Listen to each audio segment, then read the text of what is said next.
Labadiena, gerbiami mėly Lietuvos žiūrovai, mylintis Lietuvą, mąstantis, jaučiantis truputėlį kitaip, gyvai ir norintis turėti daugiau žinių ir informacijos.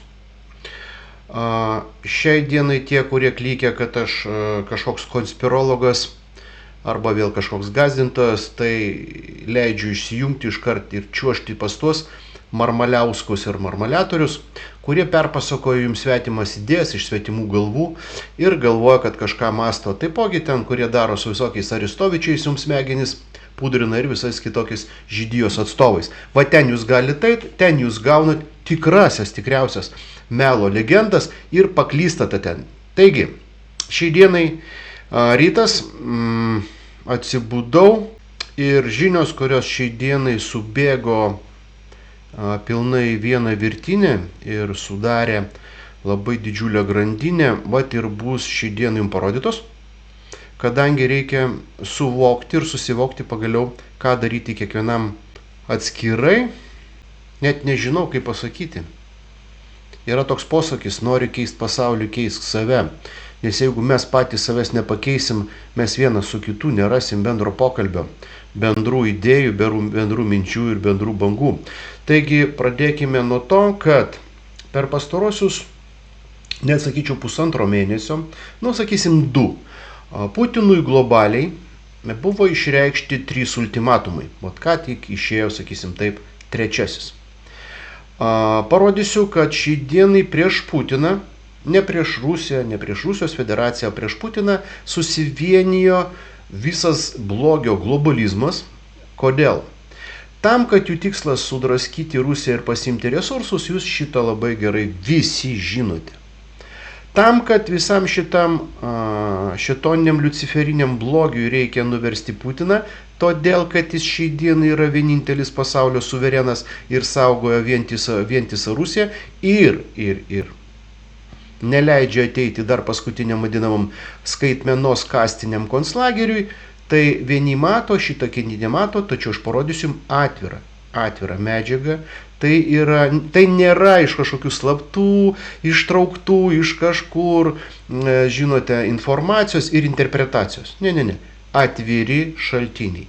Putinui 3 ultimatumai priduoti Rusiją ir pereiti į skaitmeninį, fašistinį, kastinį, jau architektūrinį mechanizmą. Pradėkime ir greitai perbėgsime. Taigi noriu pradėti visgi nuo šito straipsnio pasikartojimo dėl silicio slėnio savaitės, va šitos visos super IPO, kur renka nerealius pinigus į savo vadinamą kapitalizaciją. Tai yra tai, kad superkompiuteriai jūsų namuose. Taigi mums reikia skubiai įdiegti vadinamosios silicio technologijos ir tuos superkompiuterius, kurie mus įvilks tiesiog, įsiurbs į vadinamą virtualinį pasaulį. Kartoju iš tos straipsnius, kad siekdami paskatinti dirbtinį intelektą ir inovacijos, Jungtinė karalystė siūlo ES pasirašyti technologijų paktą, visi skuba įvesti dirbtinį intelektą. Kasgi atsitiko?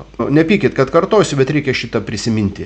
JAV Nasdaq patyrė masinį išpardavimą, šitos spekuliacinės rinkos griūna, jas aišku dar iš visų degtukų ramsto ir, taip sakant, laiko, tačiau jos griūna, Besetas konfiskuoja kriptoaktyvus, mes apie tai praeitoj laidėjom kalbėjom, kad juokingiausia, kas galvoja, kad kažkokius savo resursus gali paslėpti kriptoaktyvuose po vadinamaisiais blockchainiais. Tai yra idiotija. Taipogi žinot, kad bitkoinas krenta, visas šitas atvedamas mechanizmas dirbtinio intelekto, elektroninių pinigų griūva. Reikia greičiau skubinti procesą. Rusija nenugalėta. Tačiau žiūrim toliau. Šitą istoriją apie tai, kad Rheinmetall baiminasi, kad Prancūzija pasitrauks iš bendrojo naujų tankų ten su Vokietija gamybos projektą ir žinote, kad prancūzai su vokiečiai nesutarė dėl lėktuvų gamybos, kaip mes ir kalbėjom, tai yra resursų trūkumas ir kompetencijų. Tačiau visiems šitiems reikalams jau nebebėra laiko, resursus reikia nukreipti kitur ir va dabar rodysim, kurgi juos jie kreipia. Taigi, va šitas veidas yra aktualiausias, vienas iš aktualiausių todėl, kad šiai dienai būdamas Slovakijoje padariau vieną interviu su vienu iš Fico koalicijos partnerių, tai su vienu iš partijos lyderių. Ir šiai dienai šitos akelės Fico gudrios, kuris sėdi ant 3 ir 4 kėdžių ir meluodamas tai, kad jis yra prorusiškasis, jisai tiekia ir ginklus, ir finansus Ukrainoje. Taipgi, kai jisai nuvažiavo gegužės 9 į Maskvą susitikti su Putinu, jisai padarė dvigubą žaidimą. Jisai nuėjo, padėjo gėles antrojo pasaulinio karo kareiviams, tačiau į Raudonosios aikštės paradą, kur buvo paradas 9 dieną, jis nenuėjo. Ką tai reiškia? Jis akivaizdžiai parodė, kad jis nepalaiko Putino armijos rusiškosios, Tarybų sąjunga armija antro pasaulinio karo, mat jis palaikė, o tai, kad dabar Putinas kovoja su fašistais Ukrainoje, jis nepripažino. Tai va čia ir yra, kai aš sakau, ne va vienaip, ne va kitaip, tai yra demonstruojama, kad jis tautai parduoda prorusiškumą, o dirba pats totaliai fašizmui. Ir žiūrėkite, Zelenskis susitiko su Fico. Kurgi jis susitiko? Ogi Armėnijoje, Jerevane. Ir žiūrėkit po dvitaškio. Slovakija žada pagalbą stojant į Europos Sąjungą. Taigi, kai mes suprantam, kas stumia šitos akis ir per jį, aš noriu jums parodyti vieną įdomų dokumentėlį. Tai vat, šis dokumentėlis, o tai, kad 28 gegužės Bratislavoje vyksta elitinis ir prabangusis konferencinis reiškinys, čia apie tą bla bla bla, apie 1.3.16 kalbama, bet apie jį daugiau papasakosiu štai kaip. Šitame formate, kuris vadinosi pirminiam starte Bratislava taikos miestas, jau vyksta kelintą kartą ir aš jame buvau, beje, ten ėmiau interviu ir taip toliau, ir kągi aš ten stebėjau. Tai yra vykdomas projektas armėnų diasporos. Fico kur buvo? Armėnijoje teisingai, vat ką tik rodžiau kalbėjo su Zelenskiu. Taigi šitas projektas, kad Bratislava taikos miestas yra gimdomas po Armėnijos mafijinėmis struktūromis. O juos prižiūri šitą armėnišką struktūrą Mi-6 Britai. Todėl šituose konferencijose labai mėgo pasisakinėti labai ryškus ir žymus lordai iš Londonsko. Taigi, buvo karininkai iš JAV, labai žurnalistai ir ryškus, neva prorusiški propagandistai iš Europos. Taigi buvo kuriamas mitas, kad Bratislava yra prorusiška ir šita aikštelė yra neva taikos pasirašymui Ukrainos su Rusija. O tiksliau, tai tendencingai keletą metų po Armėnijos ir Mi-6 kontrolę, armėniškos diasporos ir Mi-6 specialiųjų tarnybų, buvo kuriama aikštelė Rusijos kapituliacijai. Taigi, kai Fico gegužės 9 dieną po susitikimo Armėnijoje ir gavęs visų struktūrų nurodymus susitinka Maskvoje su Putinu, ką jis turėjo atvežti? Jis turėjo ultimatumą Putinui. Tačiau, kaip jūs atsimenat, savo laidoje aš jau rodžiau, prieš pat visus šitos vizitus Putinas kalbėjo su Trumpu ir Modžiu. Ir šitą reikalą nugesino, nes globaliai buvo įvykę dar vieni tam tikri niuansai su orešnikais, visokiais bombardavimais ir taip toliau. Taigi Fico pridėjo į pampersą ir realiai Putinui ultimatumo nenuvežė, tačiau jis buvo paruoštas. Putinas šitą beje gerai suprato. Taigi vykstam toliau. Matome visus tiesioginius Fico tiesioginius ryšius su Zelenskio ir visa nacistinė, kaip sakant, šitą globalę tinklinę žaidėjų grupę.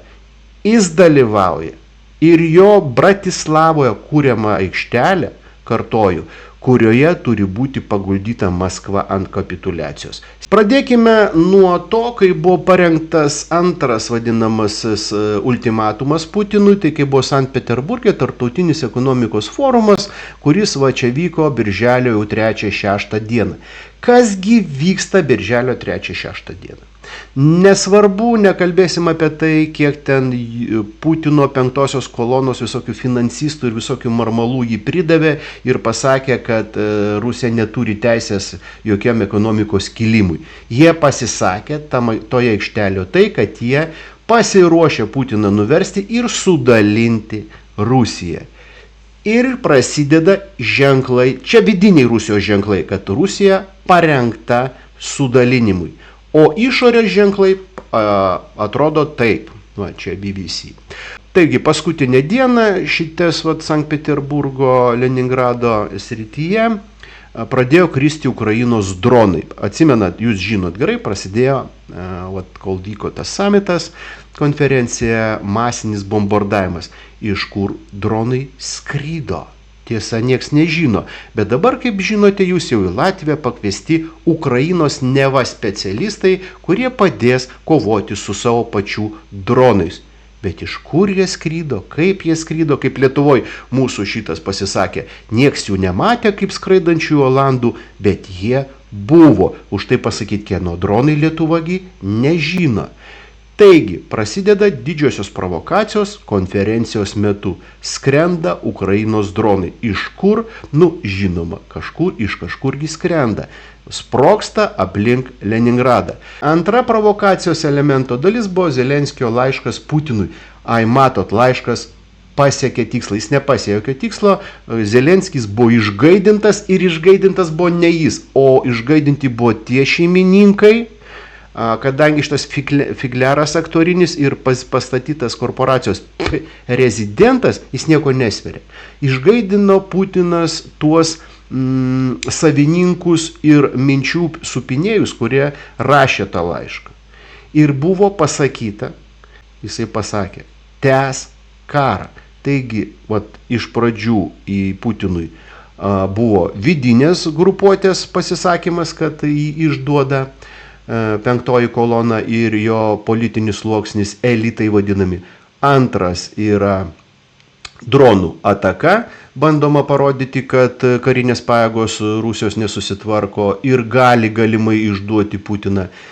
Laiškas, kaip sakant, Putinui, kad Putinas nieko nesveria ir nieko nesugeba arba atsakyti, arba neatsakyti.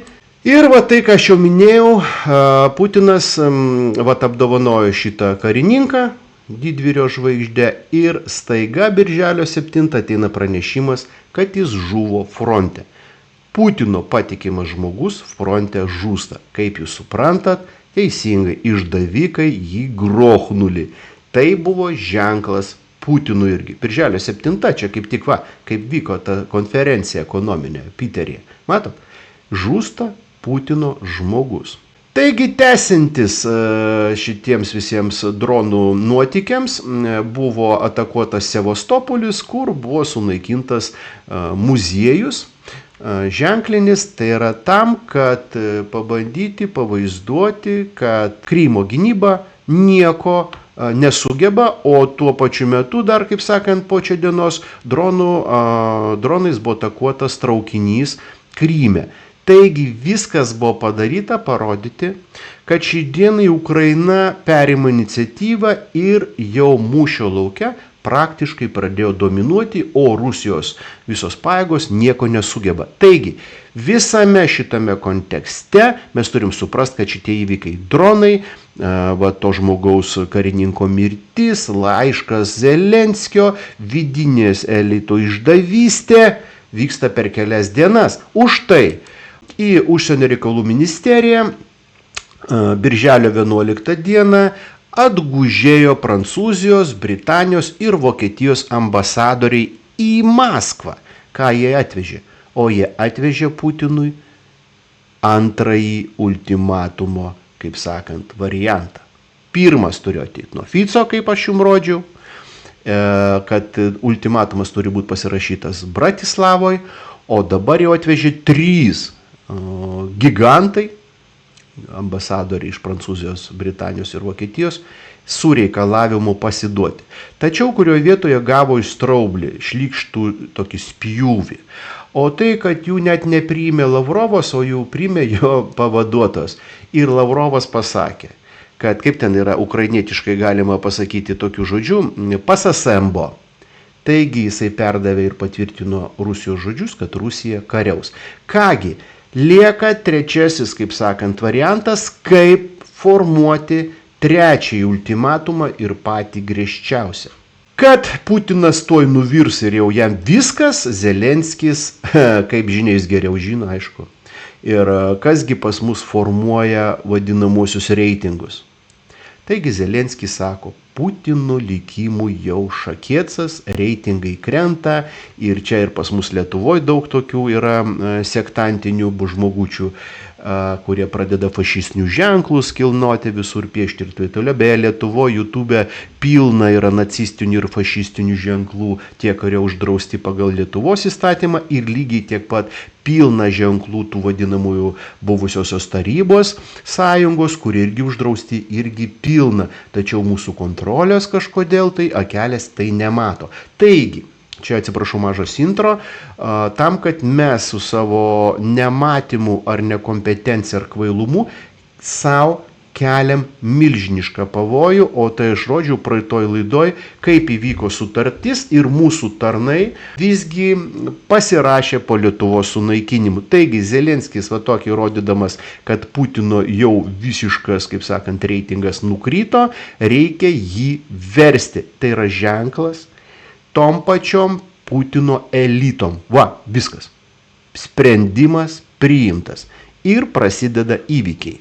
Vat visiškai šviežias reiškinys, kad po Rusijos smūgio dega Kijevo Pečorų Laura. Laura tai yra tas didysis krikščioniškasis kultą turintis va toks va cerkvių rinkinys. Ir kai Rusai atakavo Kijevą, jie jį padegė tam, kad sukelti krikščionių, pravoslavų ir dar ką pasakysiu, islamo neramumus. Neva Putinas atakuoja šventenybės ir šventybės. Šiai dienai, kai dabar būta imta interviu Serbijai su žmonėmis aukšto lygio ir buvo aiškinamasi mūsų, kam reikia Serbiją įmesti į tą vadinamą pilietinį karą. Kaip reikia pripažinti Kosovo ir Metochiją, ogi tam, kad užžiebti pravoslavijos ir islamo karą visoje Europoje. Tai vat, darbas Serbijoje dabar, kuris bus atvežtas ir atspindi tai, kas šiai dienai atsitiko Kijeve. Jie kelia karą, nepasitenkinimą ir visą šitą reitingo Putino kritimą per religinį formatą. Nes kas yra religija? Tai yra dogmatų rinkinys, visiškai, kaip sakant, nesakysiu kokių nemastančių reiškinių, kurie iš karto atsisėda emocijos ir pradeda daryti neva veiksmą. Taigi, tarp kitko buvo įdomiausias toks momentas Maskvoje, kai vienas iš tikrai labai rimtų elito žmonių pasakė, kai tik tais bus tie vadinami šventieji kūno palaikai išvežti ir kažkas jiems atsitiks, ten tų visų kunigaikščių, šventųjų žmonių ir taip toliau iš Kijevo šitos šventosios Lauros, prasidės Ukrainos žlugimas galutinis. Šitą momentą, kai jie padarė patys pategė, jie nesupranta, kad Rusijai nieko neatsitiks. Tačiau jie pabandė ir išėjo į paskutinį galutinį kovos finišą. Jie padegė pravoslavijos švenčiausią praktiškai, kaip sakant, soborą. Čia prasideda Ukrainos griuvimas. Mes turim matyti tiesiog teisybę. Ir vat, paskutinis išdavystės momentas šitoj vietoj yra tai, kad Lukašenka atsiprašė Zelenskio. Lukašenka šį dienai, nenorėčiau sakyti jokių epitetų, pasakė, kad niekada Baltarusija neįeis į karą su Ukraina ir jeigu ten, nesvarbu, jis ten atsiprašinėjo ir atsilankstė. Jis atsilankstė ne Zelenskiui, jis atsilankstė savo šeimininkams, pasakydamas, kad pasiruošęs priduoti NATO ar kažkokiam kitom jėgom Baltarusiją. Jis su savo šeimininkai, jis būdamas pilnas idiotas, galvoja, kad dabar, kai Putinas ten dislokavo Rešniką ir branduolinį ginklą jo teritorijai, jis jį užgrobs ir šantažuos. Taigi suprantat, kai ekonominiam forume elitas paskelbė, kad Putiną išduoda, Zelenskio laiškas, bandymas, kaip sakant, ne Zelenskio, o ten tam tikro pasaulio laiškas, sumenkinti Putiną ir išstatyti kaip klauninį vadovą valstybės, kai įstatomos sąlygos per karinę prizmę, kad yra daug išdavikų, kai rodoma, kad Putino reitingai krenta ir iškart duodamas smūgis į religinę bendruomenę, štai Lukašenka tuo pat metu padaro devizą ir lozungą, kad jis pasiruošęs su branduoliniu ginklu ir naujausiamis Arešniko technologijomis pereiti pas priešą. Tai būtų Putinui smūgis galutinis, kadangi jis nevaldo išvis neva teritorijos ir technologijų. Priešams šitas žmogysta perleidžia viską ir atiduoda. Čia žinot, ne, kaip šitie karo metu antro pasaulinio pervarydavo lėktuvus naujausius į priešo teritoriją. Beje, čia ir Ukrainos šito karo metu irgi taip pat jau matėm. Jis pasiruošęs technologiškai, kariniškai, visaip atskelti Baltarusiją. Jie galvoja, kad šitas manevras pavyks ir jo nieks nemato. O kasgi tie jie? Čia, žinot, man patinka, kaip mūsų Seime visokie ąžuolai, vėgėlės, žuvis ir visi kiti grybai ir marmalai visą laiką mėgsta šnekėti žodį jie. Jie tai blogi, vat jie tai padarė, vat jie balsa. Kas tie jie? Vardinkit pavardėmis ir rodykit snukiais. Jūs viską darot tie patys ir taip pat, tik mums sėkmingai vaizduojat poziciją ir opoziciją. Tai ir yra pats didžiausias iliuzinis melas. Taigi dabar aš atskleidžiu šito straipsnių ir su didelė meilė Delfi šitą spausdina ir nesupranta, kad šitoj vietoj Lukašenkai neteisingai pajudėjus pirmiausiai nušluos arba antriausiai, nežinau, kartu su šito debilu ir mus. Tiesiog nupūs. Nieks netiduos Baltarusijos teritorijos ir netiduos technologijų. O kasgi jie tie šeimininkai, kurie šiai dienai tai organizuoja ir daro. Žiūrėkite, pradedu vėl biškį nuo pernai metų straipsnių, ogi šventasis sostas, o tai yra Vatikanas, stiprina ryšius su kuo? Su Indija. Kažko labai jau su to Indija, ko katalikams ten Indija, budizmas, visi tie reikalai labai aktualu. Kažko staiga jie taip stiprino ryšius, kad finiše susiderėja su ta pačia Indija, mūsų šiandienai Nausėda, per Budrį rodžiau, pasirašė galutiniams sutartiniams veiksmams. Taigi Vatikan News. Vatikanas stiprina ryšius su Indija.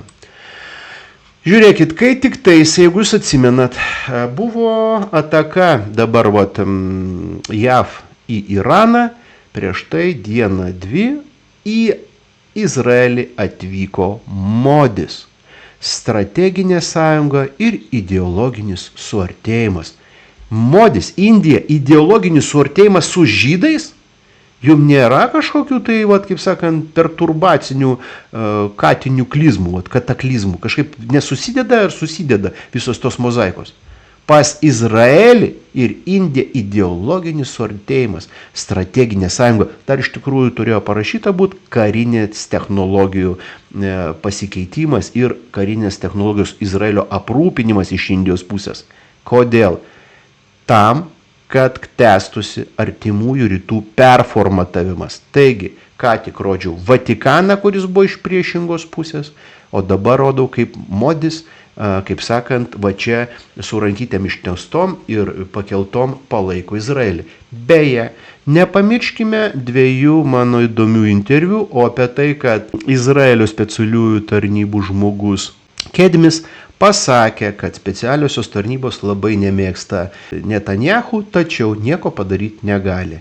Kitame interviu ekonomistas Hazinas objektyviai pripažino, kad Trumpas, kuris visagalis ir visagalis cariausias, negali nuimti Netanyahu ir nieko padaryti. Beje, tiek teismų, tiek kaltinimų Netanyahu, sugriautas genocidiškai Palestinos, kaip sakant, visas gyvenimas, išnaikinta masė žmonių, dabar kitoj šaly matom, kas vyksta, nuo Netanyahu kaip nuo žąsies vanduo. Kodėl? Kodėl specialiosios tarnybos ir kodėl net pats Trumpas, dolerio praktiškai kaip visi galvos savininkas, negali įtakoti Netanyahu nuėmimo? O todėl, kad jį pastatė Indijos elitai, tie, kurie yra susiję su vadinamais ne brahmanais, o dar aukščiau, be struktūrinių valdymų. Žinot, man patinka, kai marmalai, iš tikrųjų mano mylimiausias žodis, marmalai, melagiai ir niekšeliai sako, motyvuodami, kad ne, modis tai yra iš prekybininkų ar ten kažkokių tai pirklių kastos. Ne, jis nevadovaus, negali vadovauti pasauliu. Turėjo būti paskirtas premjeras iš brahmanų kastos. Taigi atsakau, tie, kas taip teigia, yra idiotai. Kodėl? To, kad Indija labiausiai slepia valdymo procesus. Ir pats didžiausias melas ir fikcija istoriškai, kuria mums buvo parduota, mums visam pasauliu tiksliau, tai yra tai, kad Indija buvo nugalėta Anglijos ir jinai buvo Anglijos kolonija. Iš tikrųjų, tai buvo atvirkščiai, tiesiog per Angliją finansus, kuri sukūrė Angliją, Ameriką, Izraelį, Indijos aukščiausio lygio žinios kūrė šiai dienai šitą tinklą, kuris apraizgė visą pasaulį. Ir ką aš rodžiau, jau superkompiuteriai, internetas, elektroniniai pinigai tiesiog mus tuoj pasmaugs. Tai yra jų žinios ir jų strategijos, jų metodologijos, tik mes nieko nematom. Taigi, žiūrėkit, Vatikanas su Indija, pats didžiausias draugas Izraelis, kuris performatuoja, kaip sakant, artimuosius rytus. Ir va jums straipsnelis apie tai, kad Indijos ministras pirmininkas lankysis Prancūzijoje ir, Slovakijoje. Aš ką tik rodžiau jums Slovakiją apie tai, kad Fico turėjo perduoti ultimatumą Putinui. O dabar va čia, beje, Slovakijoje, kai ėmiau interviu, tai buvo vakar, tas interviu buvo su tuo partiniu žmogum. Šitas Indijos premjeras kaip tik ir važinėjo po Bratislavą ir pusė Bratislavos buvo uždarytos. Aš buvau šito liudininkas. Taigi dabar du jūsų klausimai. Kodėl Slovakija? O todėl, kad aš jau atsakiau, kad Slovakijoje yra rengiama aikštelė, kur Putinas ar Rusija, nesvarbu, kažkas tai paskirtasis, Medvedevas galimai, Medvedevas su mielu noru pasirašyti kapituliacijos aktą turi. Todėl jie toliau koreguoja. Antras niuansas. Dabar Indija supirkinėja, o tiksliau Indija yra perleidžiamos gamyklos Intermarium projekto viduje ir Slovakijoje taip pat. Derinamos strateginės įmonės, kurios perina po Indijos žinia ir jų aktyvą į jų korporacijos nuosavybę. Taigi Indija atvažiavo, kaip sakant, ne tik susirinkti tų aktyvų, kuriem reikalingi durti pirštų, tačiau tai yra viso projekto Intermarium revizija. Indija pasakė ir rodo, kad jinai projekto Intermarium savininkė. O dabar jūs paklausit, kodėl Prancūzija. Taigi šitame straipsnėje mes matome, kad Rusija labai akylai stebi, jog Zelenskis, kuris beje atvyko į Prancūziją po to, kai tik buvo modis ir Zelenskis dalyvaus G7 susitikime. Kartoju, tik ką Modis išbarškėjo iš Prancūzijos, atvyko Zelenskis. Kodėl? Kartoju, Slovakija, Armėnija yra ryšys ir dabar G7 viršūnėse jie tai šlifuos. Tai yra šlifavimas kaip paskutinių, kaip sakant, šuolio būdu padaryti provokaciją. Provokacija jau beje, kurią aš rodžiau atakos į Leningradą, yra paruoštos per mus. Kaip tai bus įgyvendinta? Tam, kad rusų nieks nekestų, buvo sudeginta Kijevo Pečoros, va šita, kaip sakant, šventenybė religinė. Va jums viskas sueinama į vieną, kaip sakant, mechanizmą. Taigi, G7 prasideda su Zelenskiu, ogi kas ten G7 bus? Ogi kad Ukraina pradeda dėrybas su ES ir pasirašys naujus neva ekonominius karinius bendradarbiavimo dokumentus. Jūs suprantate, apie ką mes kalbam? Prancūzijoje tik ką pabūna Modis, atsimenat, ką rodžiu, o Modis tik ką pabuvo, atsimenat, pas Netanyahu ir Amerika pradėjo bombarduoti Iraną.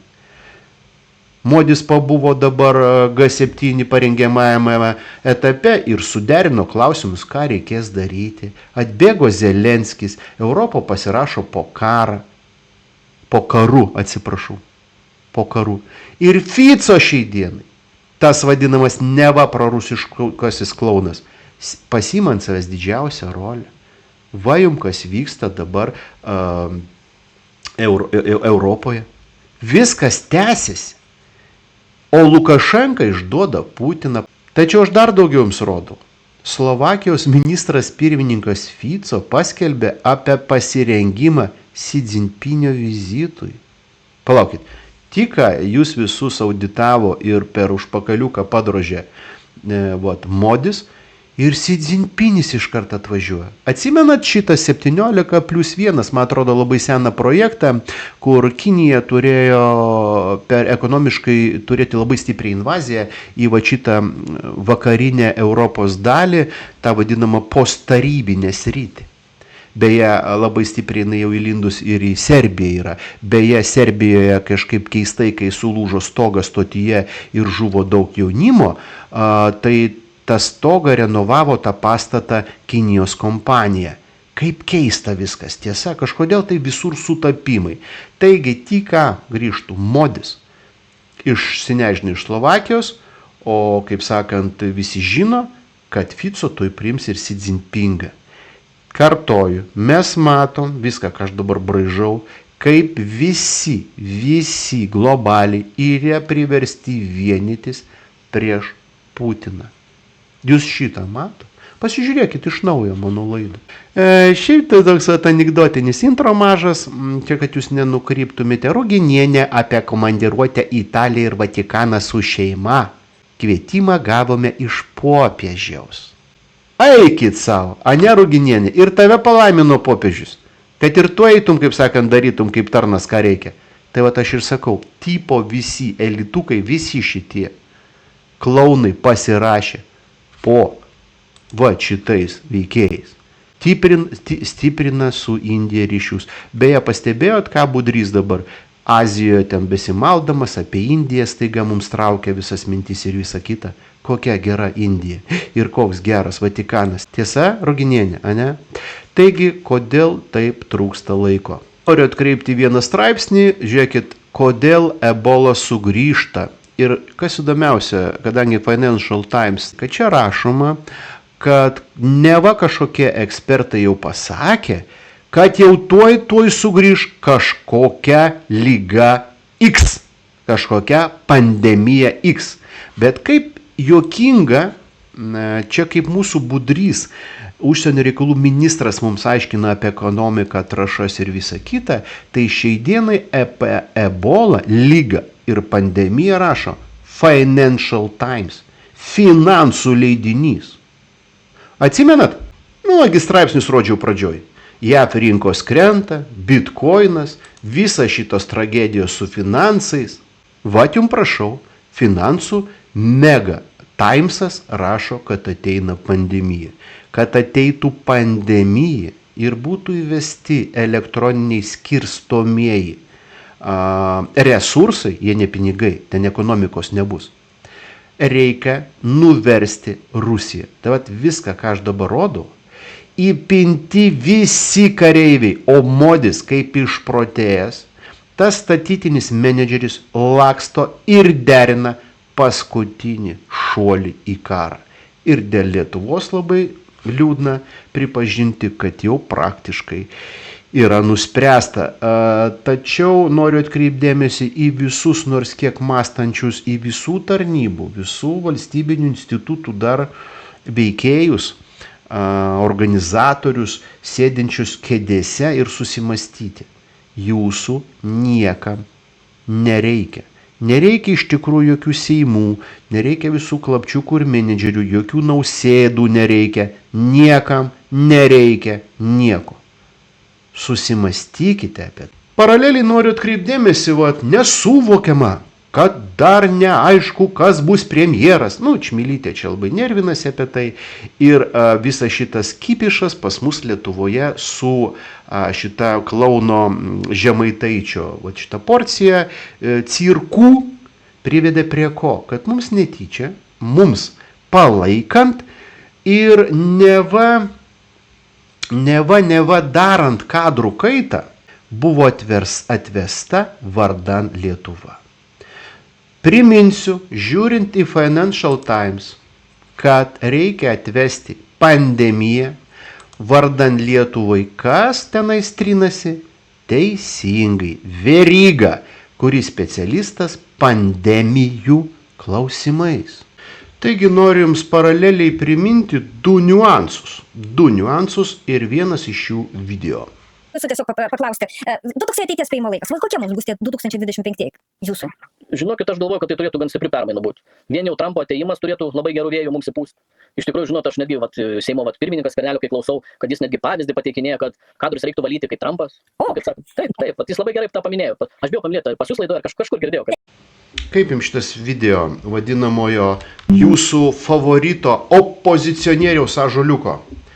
Trumpas 24 metais įpūs ir 25 įpūs į Lietuvą ir Seimą kažką tokio, o Skvernelis valys kadrus. Jokinga, ne? Įdomiausia šitas cirkas man darosi tai, kad šiai dienai gal kažkas kaip tik nėra kovotojas prieš elitus vadinamas, o kaip tik Skvernelį ištraukia gražiai iš žaidimo, kad įvesti į žaidimą kitame etape.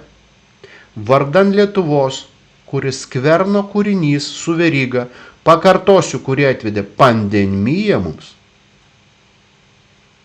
Va čia ant nosies. Aš parodžiau Financial Times, darykite patys išvadas.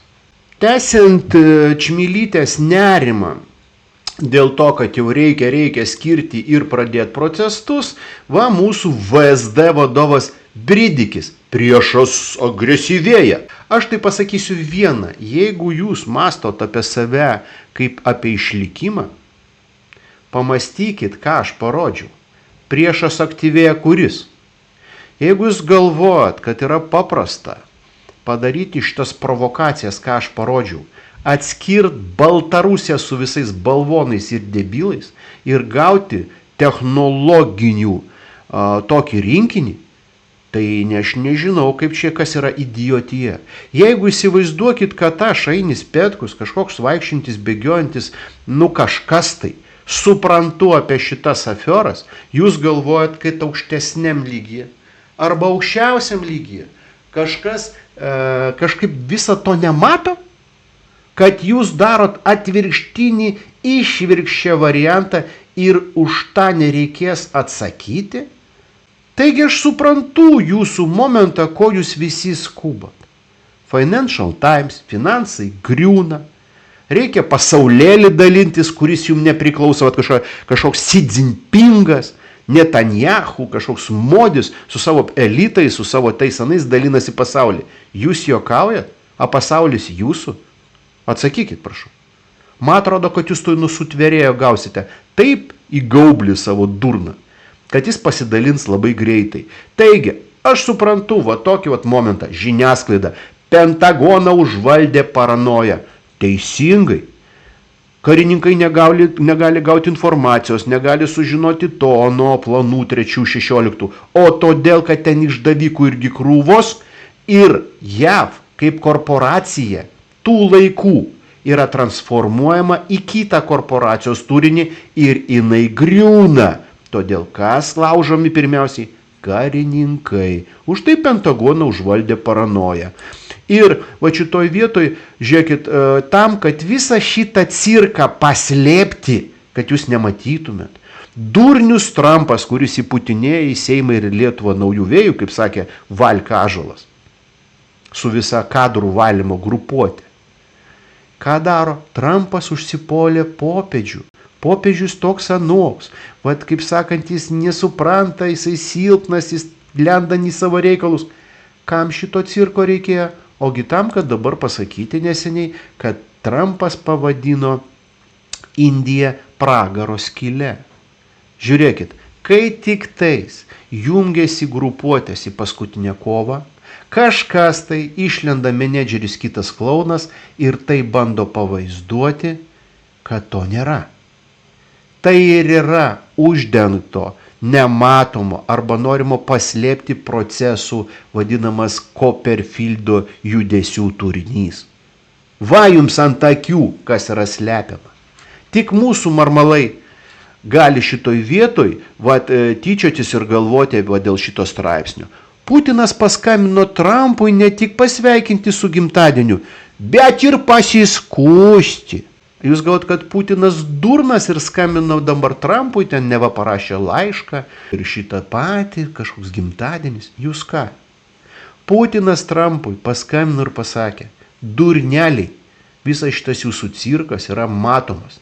Tik tiesiog Putinui per Trumpą yra patogiausia dabar nusiųsti perspėjimą atgal visokiems modžiams, kur beje jie tik neseniai matėsi Xi Jinping'ams, tačiau, kad jie matėsi neseniai ir koregavo vieną, šitiegi daro savo scenarijų. Savo seną scenarijų Putinas pasiūlė naują, tačiau jie eina senų scenarijum. Ir dabar judant man per Serbiją, Slovakiją, Vengriją, Lenkiją, viskas akivaizdžiai matosi, vyksta senas scenarijus.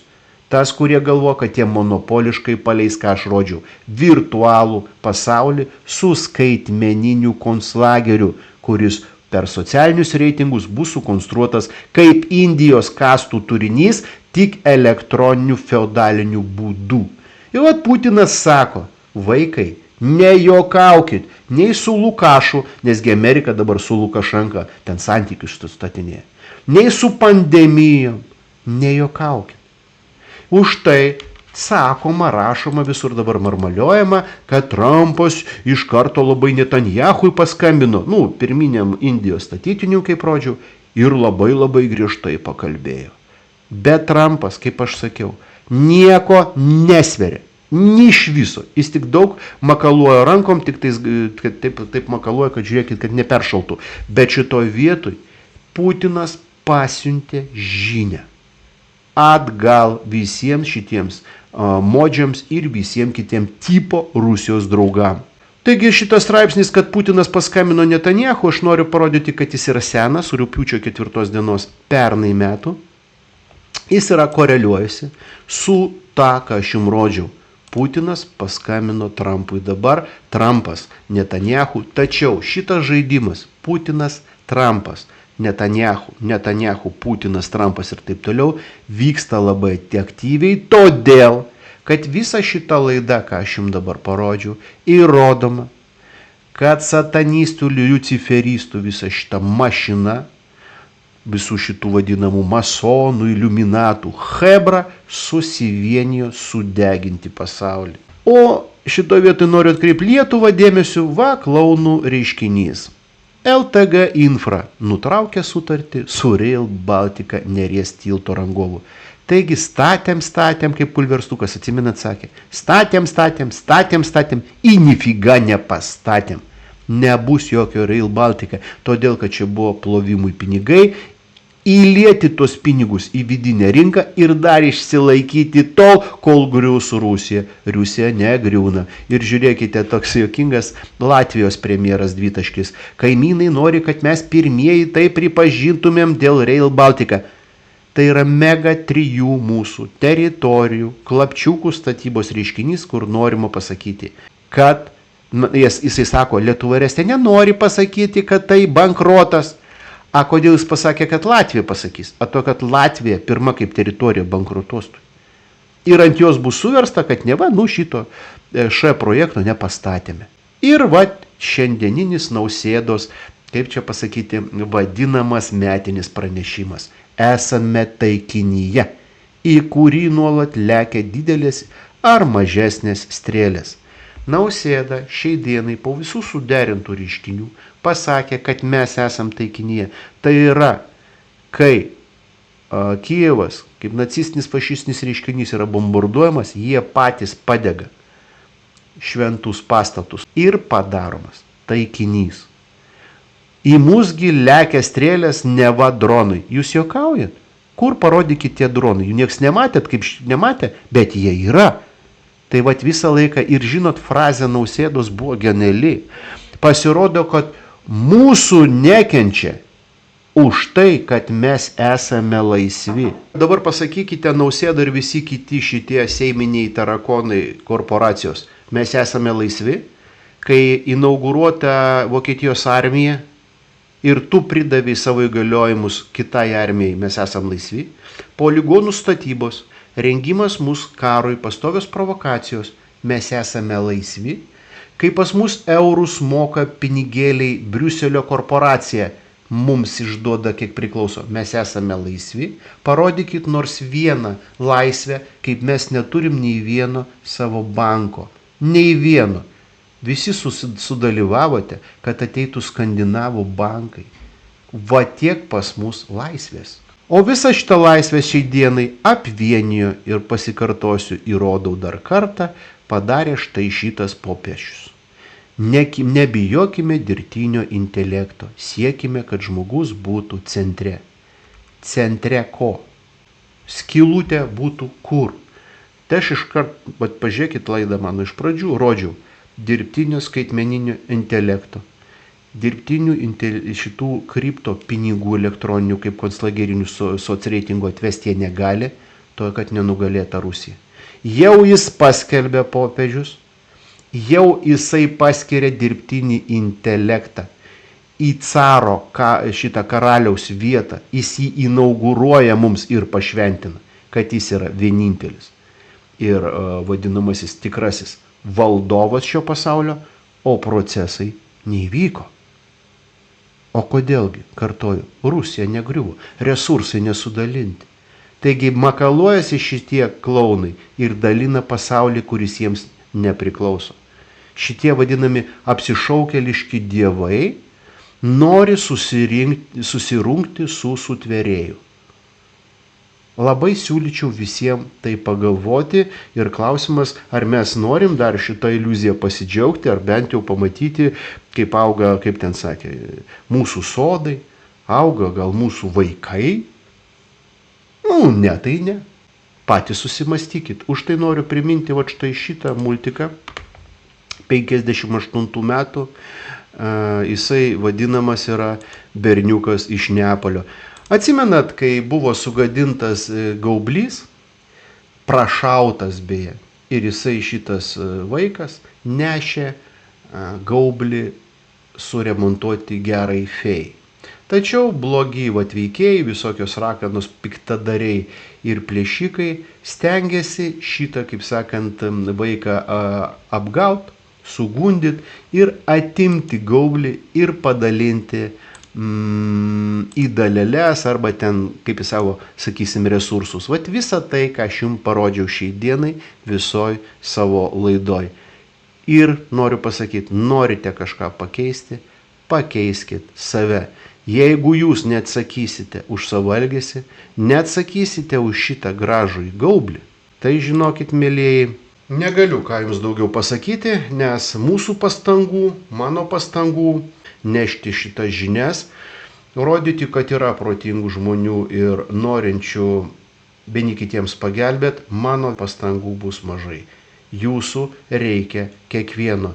Ieškokit žinių, ieškokit tikrosios atramos patys savyje kiekvienas. O po to jūs pamatysite, kad kai atsiras jumise tikra šiluma, atsiras kiti ir mes automatiškai susijungsime viename dažnyje. Bet kadangi mes siūnam į grabą kišenes, mes galvojam, kad, kaip sakant, Dubajuje, kaip rodžiu Ispanijoje ir visur kitur paslėpsim savo kažkokius finansus, nors viskas rodoma, kad jūs nieko nepaslėpsit. Na, ką aš žinau, už tai čia buvo Ainis kažkur iš Europos, kovinės, karinės sąlygos. Ačiū, myliu bučiuoju.